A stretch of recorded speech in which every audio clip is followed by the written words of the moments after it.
સુરત જિલ્લાના કામરેજ ખાતે વૃક્ષારોપણ કાર્યક્રમનું આયોજન કરવામાં આવ્યું હતું, જેમાં પ્રધાનમંત્રી નરેન્દ્ર મોદીના શાસનના 12 વર્ષ પૂર્ણ થતા આ કાર્યક્રમ યોજાયો હતો। કાર્યક્રમમાં રાજ્યના આરોગ્ય મંત્રી પ્રફુલ પાનસેરિયા ખાસ ઉપસ્થિત રહ્યા હતા। તેમણે વૃક્ષારોપણ કરીને પર્યાવરણનું સંરક્ષણ કરવા અને વધુમાં વધુ વૃક્ષો વાવવા માટે લોકોને અપીલ કરી હતી। આ આયોજનમાં સુરત જિલ્લા પંચાયત પ્રમુખ, કામરેજ તાલુકા પંચાયત પ્રમુખ સહિત ભાજપના અનેક હોદ્દેદારો અને આગેવાનો પણ હાજર રહ્યા હતા। કાર્યક્રમ દરમિયાન પર્યાવરણ જાળવવા માટે સૌએ સંકલ્પ પણ લીધો હતો।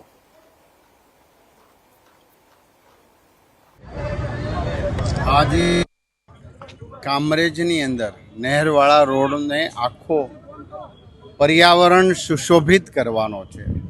વૃક્ષ વાવી માત્ર વાવવું નહીં, પરંતુ ગ્રીન આર્મી જેવી અમારી સામાજિક સેવા કરતી સંસ્થા સાથે આજે અમે આ વૃક્ષારોપણ અમારા જિલ્લા પંચાયતના અધ્યક્ષ સમીરભાઈ અને તાલુકા પંચાયતના અધ્યક્ષ કૌશલભાઈ અને અમારી ભારતીય જનતા પાર્ટીની ટીમ દ્વારા આજે આ વૃક્ષારોપણ કરવામાં આવ્યું છે।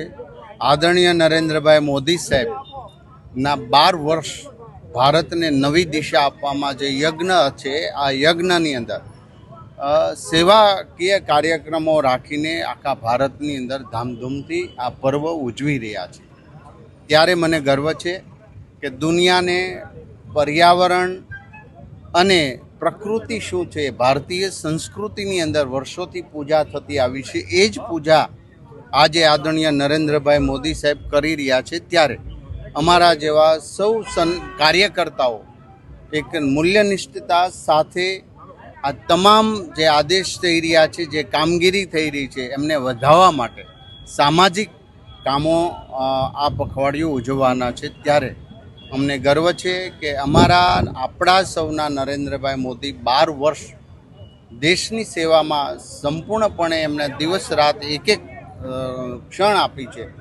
ત્યારે એ ગર્વ સાથે આજે આવા પર્યાવરણ બચાવોના કાર્યક્રમો પૂરા ગુજરાતની